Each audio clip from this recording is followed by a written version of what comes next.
Obama's turn to roll out the red carpet welcome. Nora O'Donnell, NBC News, the White House. That's our broadcast for this Tuesday night. Thank you for being with us. I'm Lester Holt. Brian Williams will be back here tomorrow night. Have a good night, everyone.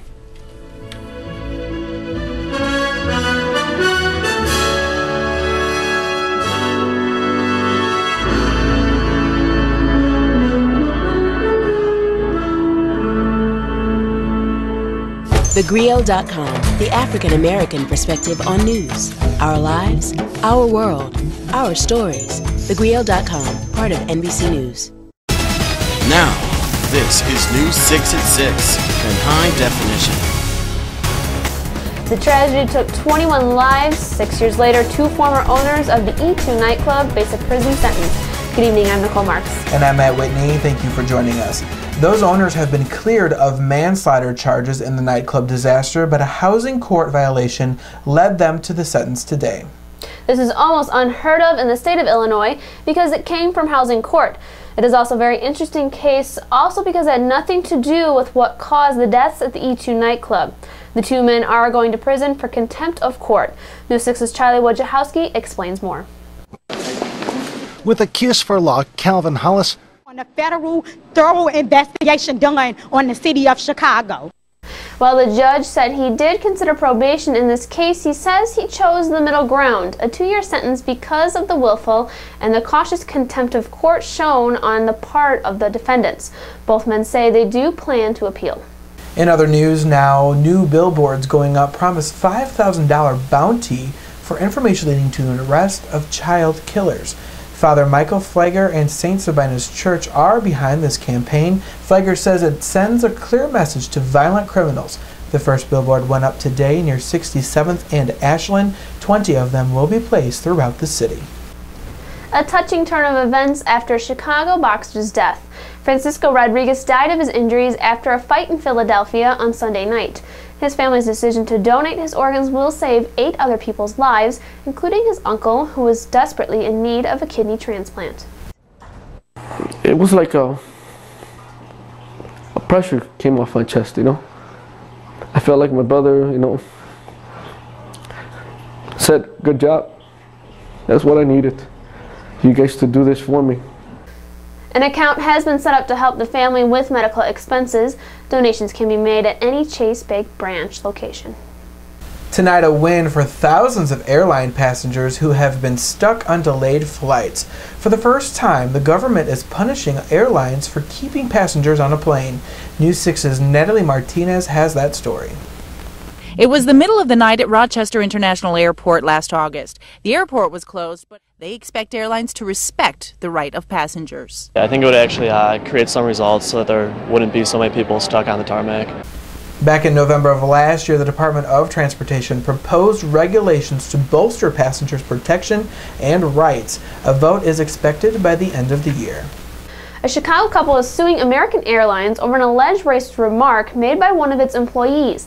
The couple alleges that they were struggling with their baby strollers and had asked a gate agent at O'Hare to help them. The lawsuit claims he made a racial slur and grabbed the stroller, causing the baby to fall backwards. The couple says the baby suffered permanent damage. They are seeking at least $350,000. No comment tonight from American Airlines.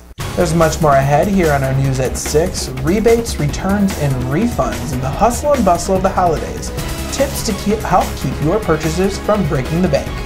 There is one of these every year. The one gift your little one cannot live without. The hottest toy of 2009 coming up. And here we are closing in on the end of November, and look at it, it's all rain, at least for now we're hearing. Your weather forecast is coming up later.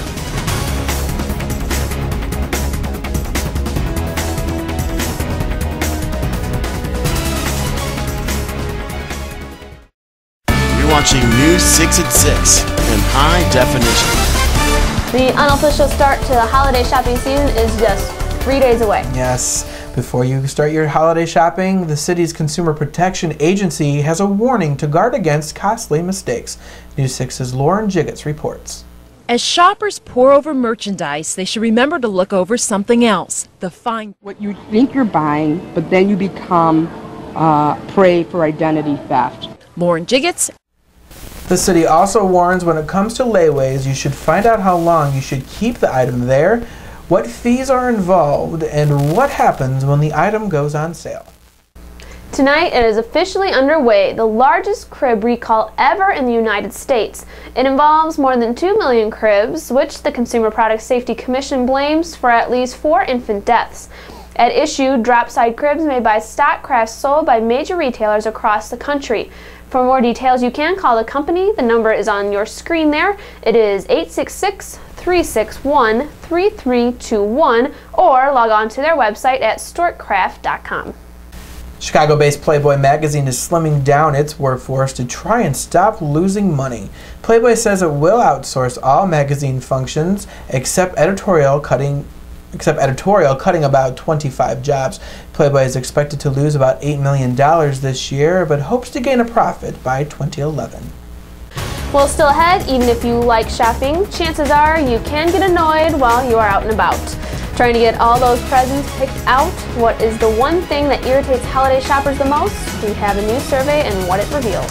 And later, how bowling was done differently this year.